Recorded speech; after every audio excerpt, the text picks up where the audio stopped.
Good On morning. today's show, we have a special guest. Good morning. Good morning. Good morning.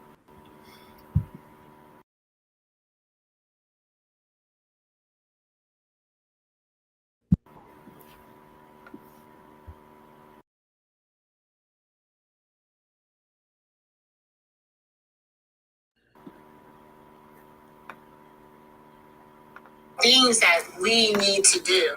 And her being a professional, she knows, like, you gotta fill out those forms. We are helping people on journeys to get to that next destination, whatever that may be. Not knowing where to begin is the biggest part of failure because you stand stuck. Mm-hmm. So we're giving you a starting point. But you have to trust the process. I'm Renee. Hey, I'm Anna. And I'm Leslie. And we are the trio.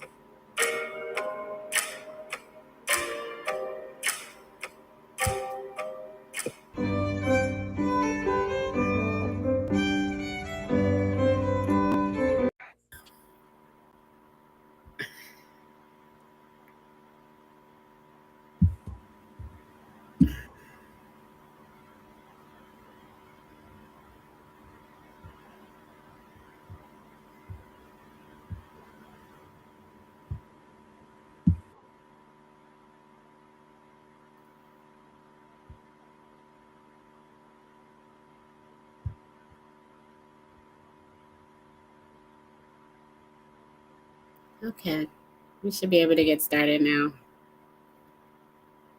We still have the welcome. Yeah, it's just a picture, and there we go. Okay, there we go. Good morning, everybody. Good morning, everyone. Morning, trio. Good morning to our special guest. We're gonna get started. Had a little Good technical morning. difficulty there. Good morning, everyone. This morning we have a special guest, and we're so excited to have Pastor Darlene Thorne here with us. She's a co-mentor, and the reason this um, invitation was extended to her is we are part of the 1212 community together. And we had an assignment that we've been working on, and it was her turn to go up. We actually had our meeting the night before. We already had our show planned out, and then she went first with her assignment. And in the middle of hearing her speak, it made sense to have Dr. Darlene come on board and help us wrap out the series of caregiving through the holidays. Pastor Darlene, could you take over? Oh my. Well, hello, everyone. I want to say Anna, Renee, and Leslie. First of all, I count it a privilege to be here in the space with the trio. You all are amazing ladies in your own right and the things that God has given to you. And I just count it a privilege to be able to hang out with you all. Um, as your caregiver's co mentor, I've been called to walk alongside caregivers as they are navigating through the waters of caring for a loved one. And one of the things I realized is this is that caregiving goes beyond just taking someone to the doctor or making sure that they have a meal. Caregiving is soul care, and it's caring for their souls as well as caring for their own souls. And one thing I learned throughout my journey is that if we do not do like they tell us, put on your mask first Mhm. and then take care of someone else, we run the risk of not fulfilling our total God given assignment. And we ourselves can find ourselves being resentful, angry, um, withdrawing, isolating, all of these things because we become weary, we become tired, we experience caregivers fatigue, And when we do those types of things, the only person that really suffers is us. That's Absolutely. the person that suffers. Absolutely. Yeah. I'm gonna ask you ladies a little bit of your stories, and let's see how we can tie all this together and know that the importance of what we do during the holidays to take care of ourselves. Because I know that each of us has an individual story, just as those who are listening have their own individual stories. Let's let's start there, and then we can wrap this in a beautiful Christmas bow. So I will go back. Let's start up with Miss Renee. I Okay. love your hair. Thank you. I do. I think it's absolutely beautiful. Thank you. So, okay. How did I become a caregiver? Um, well, I've started caregiving with my oldest son, and he had some medical needs when he was born, and that it's kind of started from there. And then I moved on to becoming a caregiver for my mom. In 2015, she had a stroke, and in I think 2017, I moved in to with her and my dad. My dad was like, he was fine, but my mom was she was needing some more support, and one we have to definitely at some point talk about the caregiving between spouses and how that weight is something I don't know if it gets enough attention as it should, because my grandparents also were caregivers for each other, and I think that my grandfather, he became a caregiver for his wife. But anyway, I was able to come in and help out with mom, and then um, just understanding how being a caregiver is, there's an honor there, that is just, it's an opportunity. It's I get to this, there's a song that says I get to love you. And that's like a song for me from both of my parents, because I can say, as of now, they've both gone to heaven, but my song that's in my heart, and it's a song that says I get to love you. I got to love them. I got to serve them. I was able to um be a caregiver in their life, but also after they went home, I am better. I'm strong. It's a process, of course, but I think my message now is for caregivers is to also make sure that you have life, that there's life for you, because to say that that's my whole life, and when they went to heaven that I went to heaven but I'm still here on earth, well, then there's a whole nother situation there. So I'm not going to take any more time. That's my tidbit of my story. Yeah, see, that's what I want. I really wanted to hear that because that is so critical. You talked about how you cared for your parents. And sometimes in caring for our loved ones, we lose sight of ourselves. And we say, had you ever remembered yourself saying, we're going to get dressed now. We're getting ready to go in the kitchen to eat. Let's go to the bathroom now.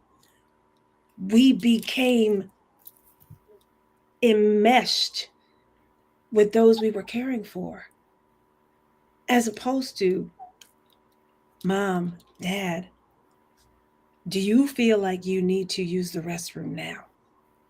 Are you ready to eat now? Our the things that we speak out of our mouths are very Mm. critical to how we see ourselves as caregivers. When we become enmeshed with the person we're caring for, that is a part of how we lose sight of the separation between them and us. And so we find ourselves doing everything for them because we are them, as opposed to what they do is what they do, and what we do is what we do. As we are going through these holidays, I would like to invite us to do that one thing. Think about the conversation that you have with the one you're caring for. Do you find Mm. yourself saying us and we when you're really talking about them? And if we were to take the time to reframe our conversation, we will be able to slowly but surely find ourselves again. I'm going to pop over to see Lady Leslie. And can you share with us a part of your story? Thank you, Pastor Darlene. Good morning to everyone. Um, Part of my story began with an uncle of mine who was retired from the Army, traveled and lived in different, in Georgia, Florida. But as he got older, a family that he embraced, somebody became his godchild or his grandchild. So he embraced that family.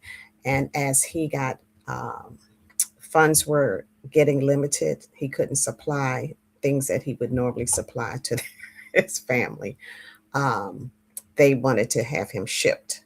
So Mhm. they called me. We had him flown here, and I started the caregiving, just jumping right in. He's a veteran. He wanted to be in a veterans facility. The Lord blessed because we were able to get him into one. But that began my journey of caregiving. I've been a person in my family who has been a go to.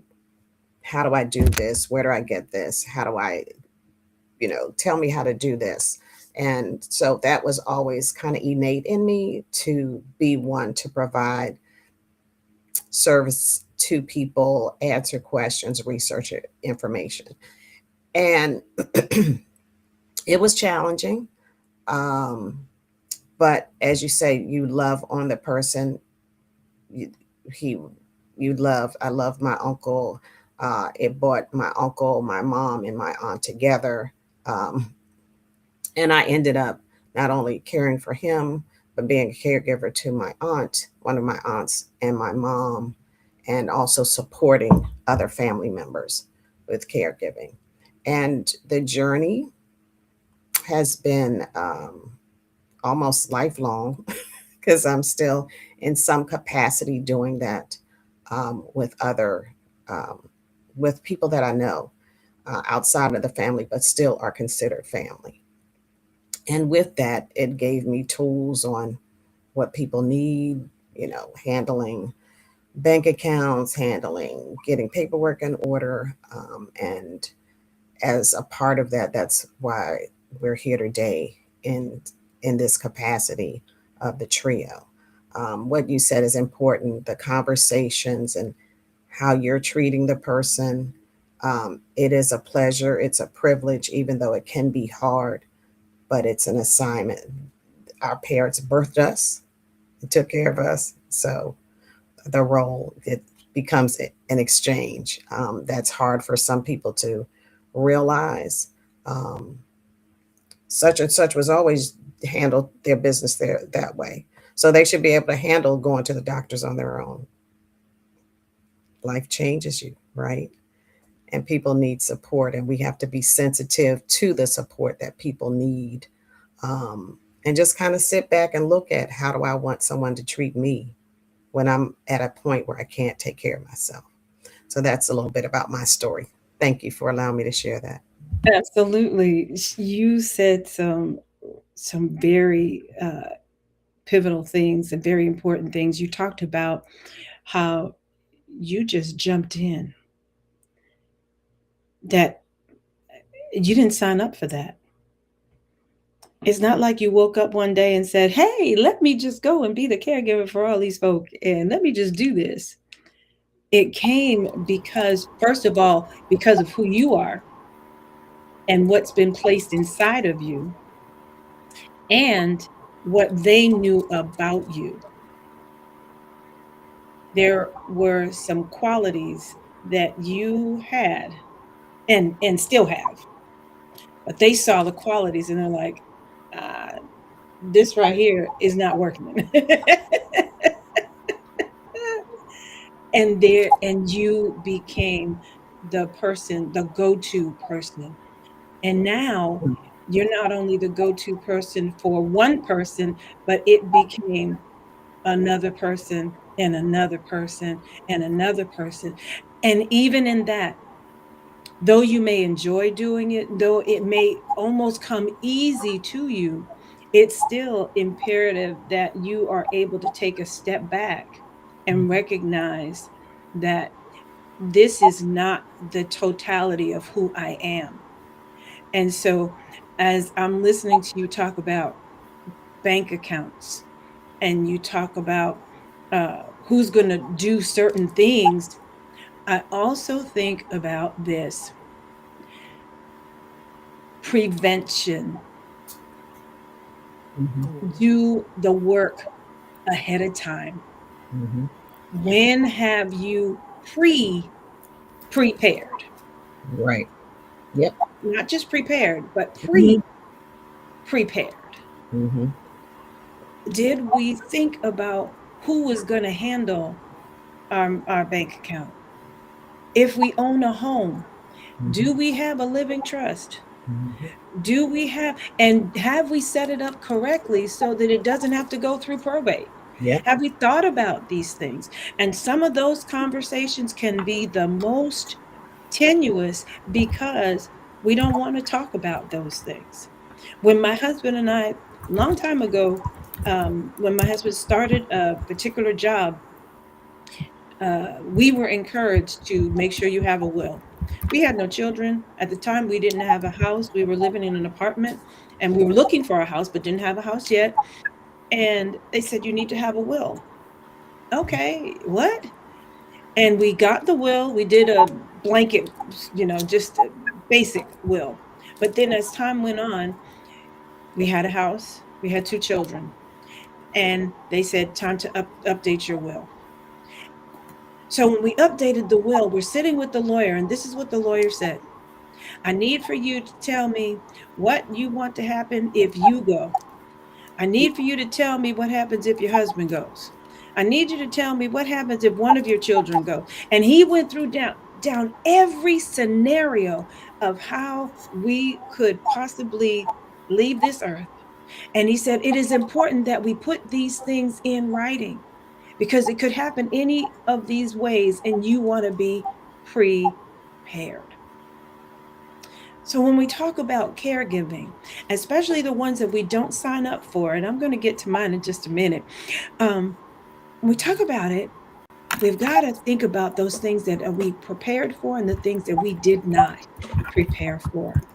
And we have an opportunity, even today, to take a look at what things are done and what things have not yet been done so that we can be at peace, so that when there is a transition of any kind, you've already kind of gotten your ducks in a row and things are already in place. And that also takes a load off the caregiver because all they have to do is go to that drawer because everything's been done.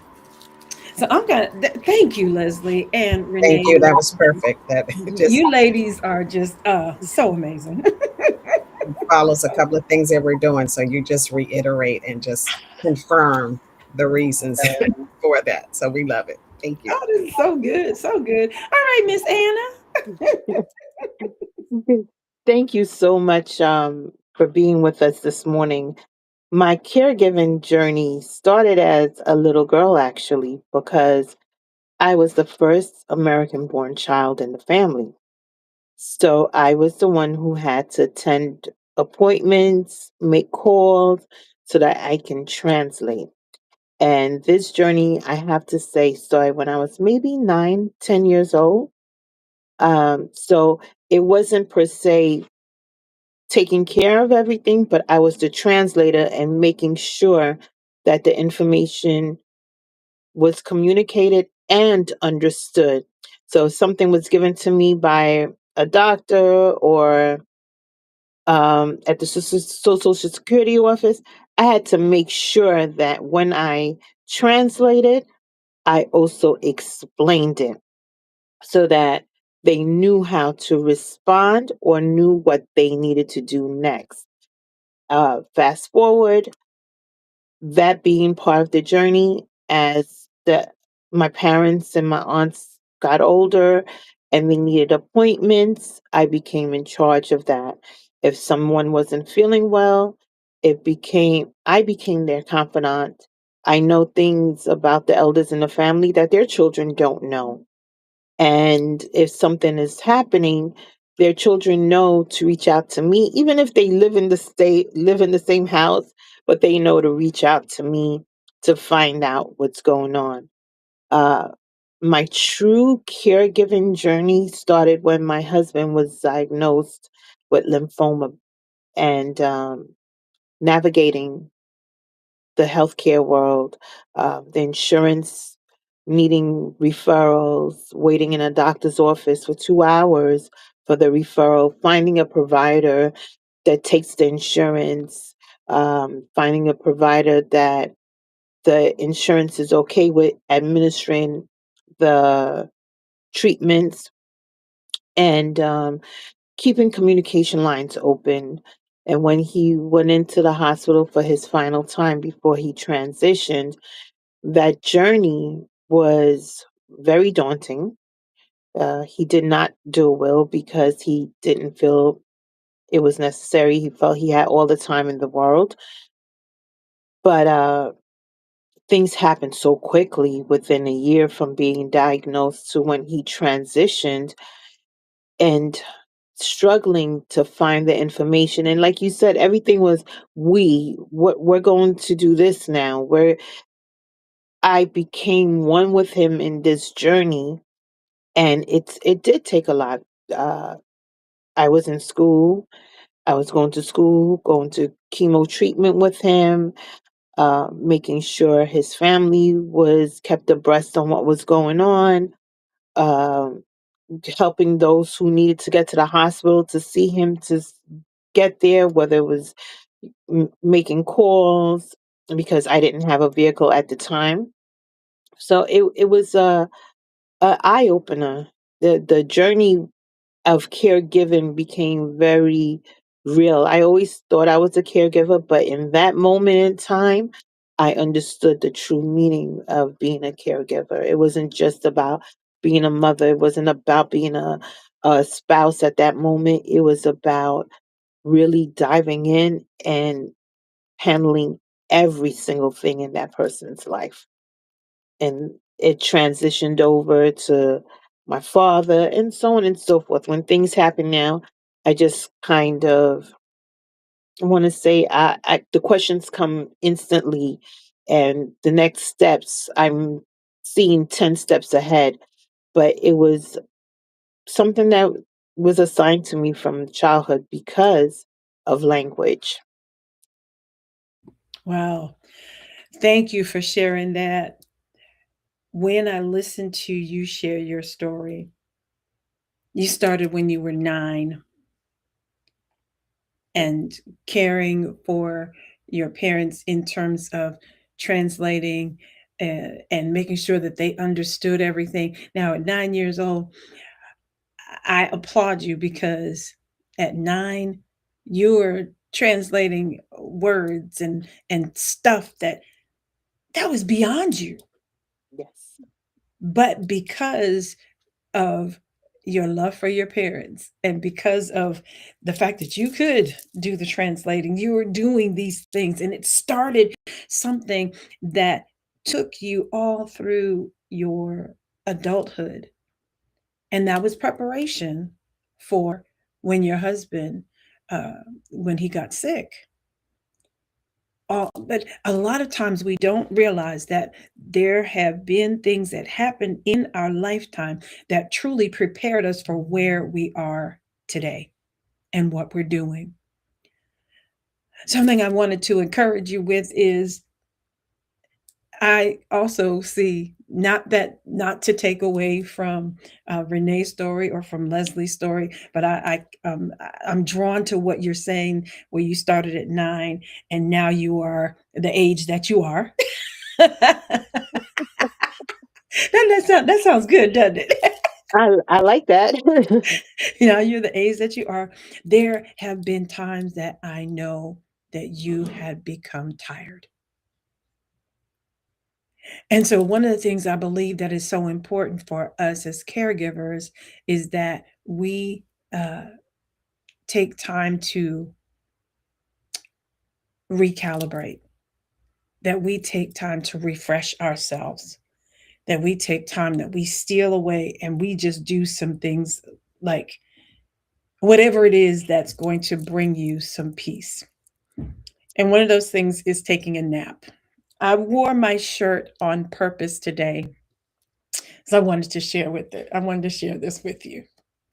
You want to do this, and I think you can see this. Yes, I'm going to stand up just a little bit. You want to do this. Necessary, applied, peace. Mhm. It is important as caregivers that there is necessary, applied peace. Because when we don't take the time to steal away and to be rejuvenated, be refreshed, there can be those spaces and places where we become resentful, angry, um, all of the things that we know we don't want, because we love our parents, we love our loved ones, we love them. But why do we get so frustrated? Why do we get so angry? Why do we get so because we have not taken the time to, okay, y'all, I love y'all. I'm putting myself in timeout, and I'm going in the bathroom and I'll be back in 10 minutes. Or I'm going to go stand in the corner. It's Because important. It's important. Yeah. isn't that important? It's Very important. Very That's so important. so very important, so that we can maintain our sanity. Because when we lose ourselves in our loved ones, when we lose ourselves in the day-to-dayness of taking care of them, we run that risk of, again, as I mentioned from the very beginning, when we lose us, it can cause us to now look at what we're doing as something I got to do instead of I get to do. And every day it should be, I get to serve. I get to be, for me, I get to be with my husband every day. And so let me just kind of, now that everyone else has shared, I guess it's time for me to share my story with you all, right? Yes. I'm not going to be selfish. Well, it was November 15th in 2019 when I was going to go to get my hair done, as I do every other Friday. That was in our budget. I take care of my hair. And so I'm calling out to my husband and I'm like, Kevin, I'm getting ready to leave. I'll see you in a bit. And I was trying to find him so that I could, give him a kiss goodbye. And I saw that his sneakers, they were still in the living room. So he hadn't left yet to go on his morning walk. And so I'm looking all around the house trying to find him. Well, I found him, okay? I found him in the bathroom, sitting on the toilet, almost unresponsive. And I remember gathering myself together and looking at him and lifting up his head and say, Kevin, do you hear me? And I looked in his eyes and it looked as if he was not even there. So I remember calling the paramedics and calling the ambulance to come. And within 7 minutes, we had the police, we had the fire trucks, we had the EMS. They were all outside of our house. And they came in and they took his blood pressure, and it was through the roof. And so they had to get him, transport him out of the house. And at the time, the way our house was situated, it was a bit of a chore for them to get him out of the bathroom and into the ambulance. But they get him to the hospital and come to find out that he had had a stroke. He'd suffered a brain bleed. And for the next 4 or 5 months, he lay in the hospital with a tube coming from his head as they were draining blood and fluid. And all during that time, he was saying not a word. But I spent every single day right there at the hospital playing worship music, playing Miles Monroe, Gloria Copeland, Kenneth Hagin, Kenneth Copeland, you name it, Creflo Dollar, you name it. That's what we heard day in and day out. And thank God that on May 6th of 2020, my husband made his exit home. However, that was just the beginning of our journey.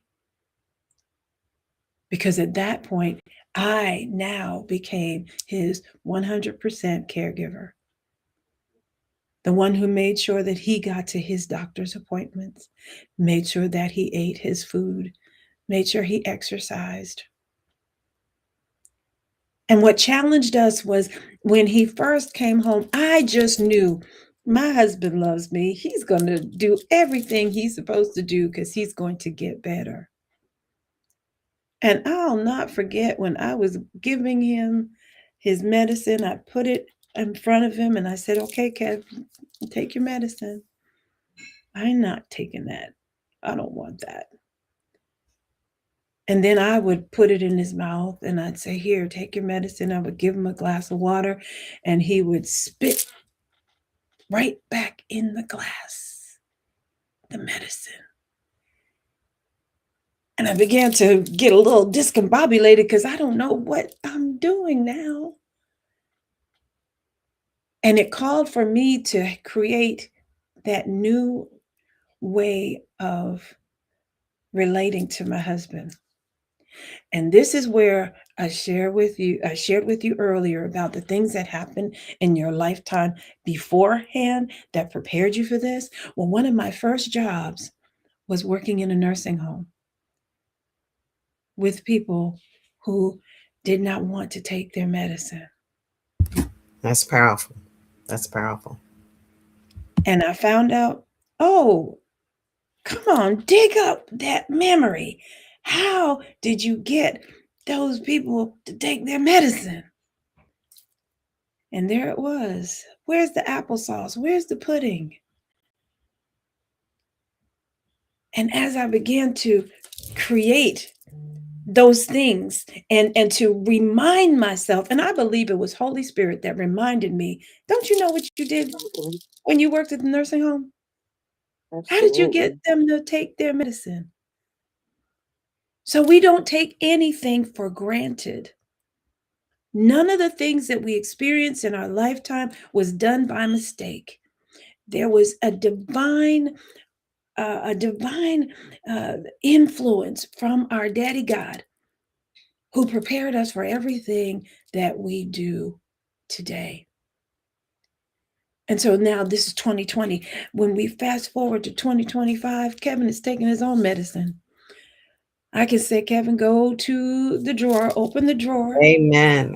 open Amen. up that drawer and get Come on your Monday AM medicine. Nice. Awesome. That is You see, nice. so nothing is wasted in God's economy. No. And we don't take for granted the things that He has placed inside of us that truly prepare us for where we are to go. Um, I am elated and I'm thankful that I did what I did then because it's paying off now. I'm also thankful that I had prayed. Now y'all gonna get a good laugh out of this one. I had prayed before my husband ever had a stroke. Before he was working so hard, and he was driving an hour to and from work, and working very hard as the president and CEO of Best Diamond Packaging, where he was the he and another gentleman, they did a joint venture, and now the company is 22 years young, and we are still a part of that company. We have shares in that company.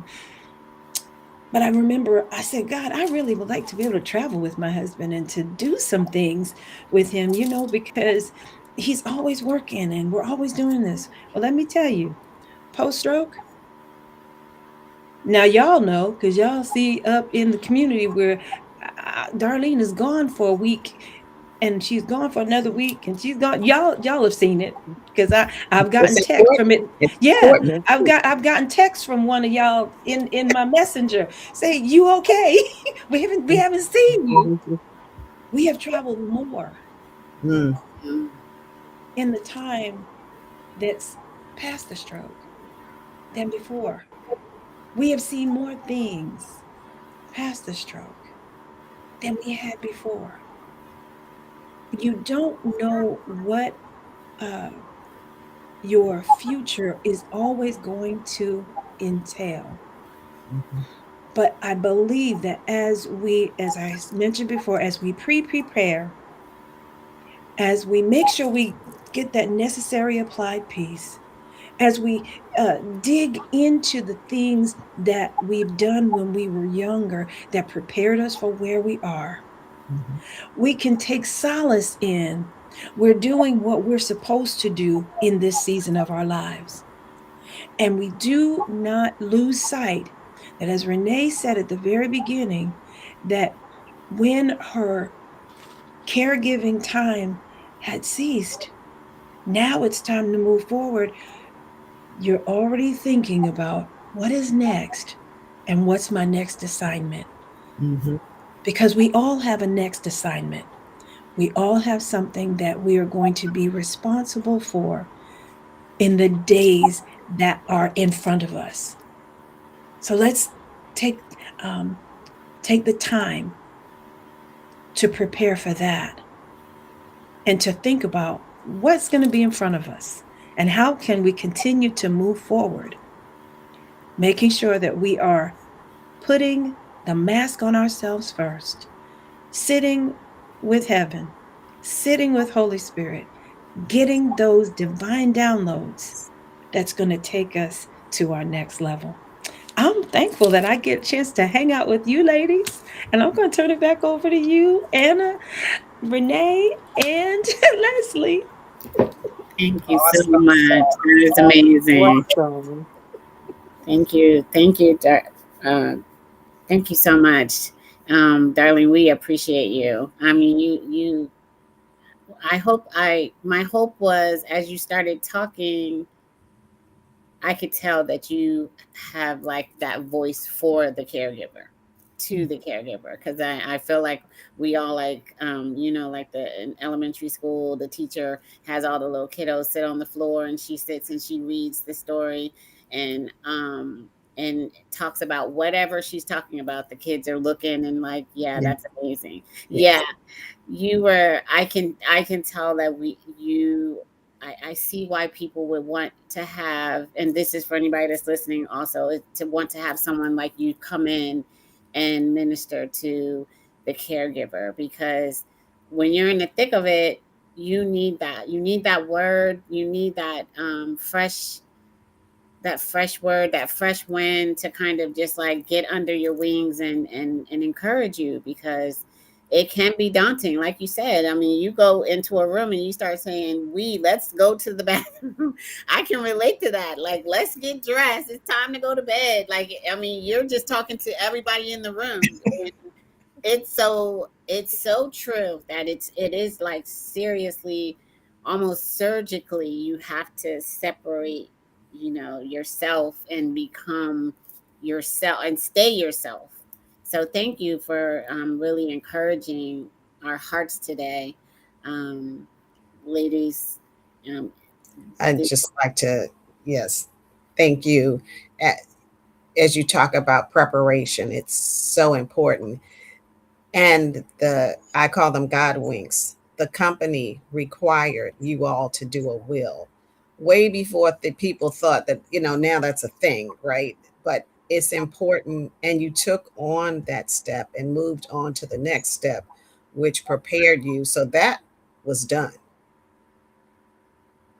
You got upgrades. It wasn't even that you had to rush to do it, that there was insight or forefront for the company to prepare you, because we don't think about those things. It seems daunting. It seems, oh, I don't need to do that.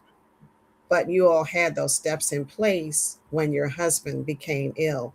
The other blessing is listening to God, that you did not go, oh, he didn't respond, and I'm going to get my hair done. You went looking for him. When we are quiet enough, the Lord is speaking to us. When we are caregiving for people, for someone, I, I have many stories. I won't go into them now, but that's that's a part of the journey. We have to embrace it, and it's your walk with in everyday life. As we talk to people with, as we're doing this podcast, there are so many nuggets to use for yourself, to use for your loved ones, um, framed around caregiving. We're talking about the holidays, but pull something out and just be patient enough, silent enough to hear how God is leading you. You talked about the nap. I am one of the leaders of the nap ministry, because I love to nap. But for caregivers, I have a neighbor. She's gotten things in place for her dad and was able to take a 2-week vacation. She's caregiving for her dad and a brother, and is married. So there are there are things that you have to do, but this is kind of her first time in a while where she could actually relax and get back, because it's so needed. So I thank you.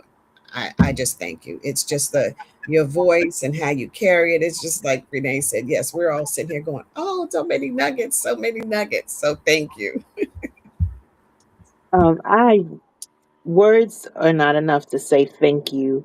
Um, I think thank you falls short for this information that we received and the reminders. But the key for me was that loving gesture of before you walk out the door that you say goodbye. It reminds me of what I'm leaving my house. My kids they were very small, and this is after their father had passed. I normally say goodbye before I leave the house, and one day I was running extremely late and I flew out the door, and they realized I didn't say goodbye. They were very small, like 2 years old, 3 years old, and they started crying, crying. I had to be called so I could come back to the house to say goodbye. And mm, in that moment in time, it ingrained in me to, before I walk out the door, before I hang up with them, to always make sure that I tell them that I love them. And in those moments, we think, oh, it's not a big deal. They'll get over it. But that moment saved a life. And now that I can't never look, I mean, I look back at that and it created a new bond for me and my children. But now with this new information that you gave me, it solidifies and it confirms that these small loving gestures carry a big, powerful weight. And it saves us. It saves us every single time. It could be saving us from where we were heading and something bad is happening, or saving someone we love. And I am grateful that you shared this story because, again, the nuggets. I am that little girl on the floor in the center of the rug, and I am all ears on everything you had to say. I took notes all over. But these things that we take for granted, being our journeys, you just put so much light onto how it helped us prepare for where we are today. And that will, being forced to do a will when you didn't have to, powerful. We should have it done just because it doesn't matter if you have anything or if you have plenty, that will should be done so that that ease and that comfort is there. So, Darlene, thank you so much for this journey and thank you for sharing. And I am glad that post stroke the trips are happening because it makes it that more special. And I see the pictures you post and I see Pastor Kevin. He looks like he's having a blast. So, and to see the journey when you take your walk, beautiful, beautiful, beautiful. And my language has changed from today on. It's no longer we are getting dressed. It's time to get dressed. Do you feel like getting dressed? Do you want me to help you get dressed? Yes, it's no longer we. Thank you for that change of language. Oh, that is so good. That's so great. I'm loving this. This just shows me how much we really need each other. Yes. And that all of our differences can really play a role in helping somebody else. That the things that Leslie's experienced, I can glean from, and the same thing with Renee and Anna. We can glean from one another and take some nuggets and say, I'm gonna put that in my bag. I'm gonna carry that. And um and I wanted to kind of speak to what's behind me. We're talking about, and I hope this is okay. Let Yes. me, Yes, Go ahead. absolutely. okay. Um, eh, that book behind me, Embracing Grace. This we're talking about our stories. I had the privilege of being the visionary, and there are six, and me included, there are six stories of other caregivers who share the lessons that they learned on their journey in caregiving. And I'm telling you, listening to all of your stories, I'm like, each one is so different, but the foundation of that story is this: we did it because we love. Mm. Love was the thing that led us. Love was the thing that spurned us on. And even in our tiredness, our weariness, the days that, and I'll speak for me, the days I'm like, can I go another day? Can I do this one more day? I remember one time I looked at my husband and I'm thinking in my head, oh man, I'm looking forward to the day that you're just gonna be who you were. But then I sat there and again I'm like, but do I really want him to be who he was? Mm. Hmm. Because I'm enjoying who he is.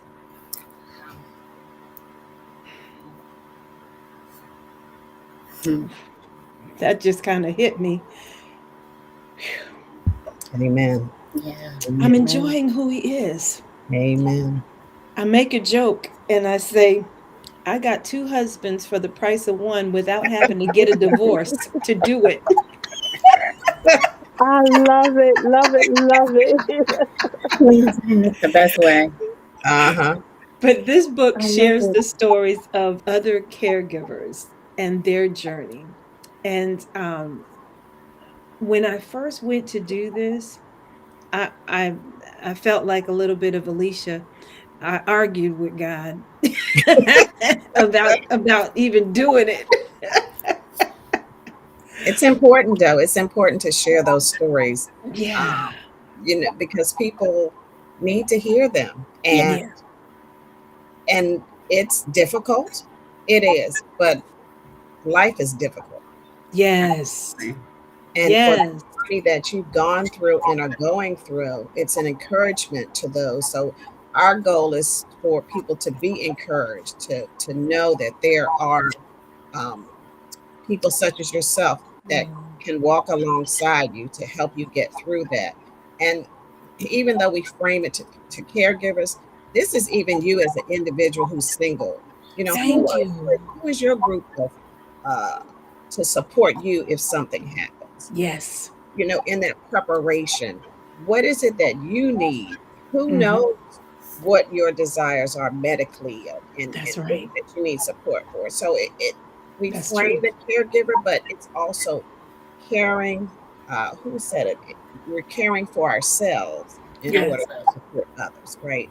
So correct. caring for yourself first, so that you have the depth that you can move forward to care for others. So yeah, this is awesome. Yeah. Absolutely, absolutely. Mm, mm, mm. So this So brings us delicious. perfect timing. We're just gonna we're going to just piggyback off of everything that's already been said. And um, Darlene, you have just hit it out the park. We're so appreciative from when you started with pre-prepared. Well, there you go. That's it right there. And I want to share that in January 1st, January 10th, actually, we're going to have a workshop. We've been having workshops offline and Zoom to help people like prepare themselves, get their trust, like you said, have that conversation, or at least get their minds right so they can sit in front of a lawyer or an estate planner and get those paperwork done for themselves, for their family, for them and their spouse, whatever their family. So on January 10th, we're going to be having a workshop.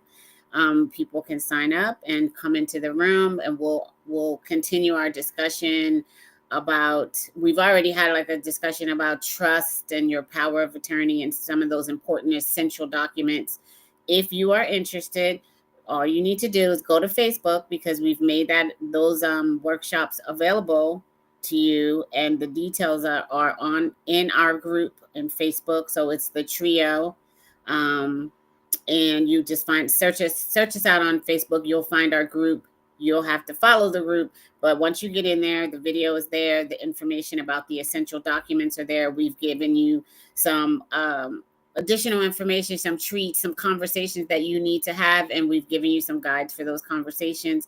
And this is an ongoing conversation. It's not going to stop here. And so that is your notification officially, Dr. Darlene, Pastor, that you will be back so that we can hear your voice and you can encourage and talk to us, and continue to Mm. share those important insights that you have. Oh, thank you so much. Yes, I So would love that. we I got a would yes. love that. I would love it. Absolutely. Okay, Yes, thank great, you. great. So at this point, we are going to listen. We all were just like, we're just going to let the clock go. We needed to hear this today. This is, we're also believing that over the next couple days or so, caregivers and individuals, family, people that are just needing that encouragement will listen in. This is for you. We want you to know you're not alone. We know that it's the holidays, and for some people, that just the thought of it is too much. It's overwhelming. And we believe There's encouragement. We believe that we don't need to go through this by ourselves. You can call somebody, but if you can't, there is a word of encouragement out there for you. Today, we pray that you were encouraged. Your hearts were lifted up. I know for me, mine was. I'll be honest, Darlene. I'm like, is she about to start prophesying? Because you look like you were about to start. I don't know. I don't know anything about that side of you. I don't know if you do that, but you look like you were about to start saying, I "What I just had see." to rein it in, had to rein it in. I said, wait a minute, Okay, wait a minute. okay, We only okay. got an hour. It's all good. Okay, I wasn't sure. I thought that's what I was seeing, but I was like, okay, well, Oh, yes, ma'am. we're not afraid of it. We're not afraid of it. I mean, we need it. We need it, and we are. And I'm speaking for we the trio, but you as well. Just like there's so much out there. I mean, Yes, I have the Christmas tree on this picture, but I know for some people they can't even see that because it's right. such a hard time. Yes, Um, the tears are just flowing today. yes, So yes. if there's something that you can laugh about, if Mm-hmm. there's something that gives you some twinkle of hope, if there's Yes. some way that you can take a shower before you take that nap so it can be Come on. peaceful and a restful nap. Yeah, If where's that there's a lavender? Oh, yes, yes, that lavender is bomb. It does what it says it's gonna do. Get some Mm-hmm. a good meal, because Yes. even in the Bible it said a good meal and some good rest. Then Yes. let's talk about it. Thank you. It does Mm-hmm. wonders. So Yes. and a merry heart. So get some laughter and some joy. So we're going to give like one word of final, and then we're gonna close out our session today. And we're the trio. We're just gonna go around. We'll start with Leslie at the top, and then we'll go to Dr. Darlene, and then Anna, you'll have the final word, and we're gone. We're gone today. Okay. Yes, thank you all. Thank you for everyone that joined. Please share this out. I hope that people found this very informative. It was a blessing to my heart. Um, Mm. but we need to keep ourselves at the forefront in order to be able to help somebody else. Do what you got to do for yourself. Thank you. Well, I want to piggyback on Miss Renee. Take a nice hot shower, get those lavender bombs, put it in the corner and let it steam. And while you're in the shower, if you feel the need to cry, if you feel the need to let it loose, do that, because those tears are cleansing. As well as cleansing your body, you cleanse your mind, you cleanse your spirit, you are emotionally setting yourself free. And when it comes to eating, eat a good meal, eat something healthy, something that it will bring energy to your body. And take that rest. Rest in him, which means renew every single thought. Change the way you think, because when you change your mind, you'll change your life. Love y'all much. And Thank you so much for these nuggets. Thank you for allowing us to have you here with us. Thank you for accepting this invitation. Um, I love when God speaks and we hear, because this information, especially in this season when it's supposed to be so full of joy, there is still full of pain. And we're not alone. Our scenarios look different, but the journey is the same. We're walking in love. We're walking with some heartache, but you don't have to be alone. You don't have to stifle the pain. It's okay to ask for help. It's okay to reach out and say, I'm not okay today. It's okay to cry, like Darlene said. But when my moments came, I did not sit in it so it wouldn't last too long. And I timed myself no more than 20 minutes. Anything beyond there is a little harder to get out. Did I set a timer? No, but I made it conscious and I had a conversation with God. As I cried, it was all communication with God because I needed to free the pain, but I also needed to see the linings that were going to lead me to something better. So in this holiday season, celebrate the love that you had, the love that you have experienced, celebrate the memories, and know because it is the holiday, it's not that it's the holiday, but the reason for the season is that Jesus was born so that we could have everlasting life. And that being said, your journey is still beautiful. Your journey is still full of joy. It just lessons come and they shake us up a little bit, but you will be okay. And shoot us an email if you need to. Come on our Facebook, we watch, go to YouTube. There is a word there for you. So don't sit by yourself and do not isolate, but celebrate in any little bit of moment of joy that you have. And again, like Renee said, laugh, laugh, laugh. Thank you guys for joining us. It was a pleasure. Enjoy the holiday as much as possible. Love you. Bye bye, everybody. Amen.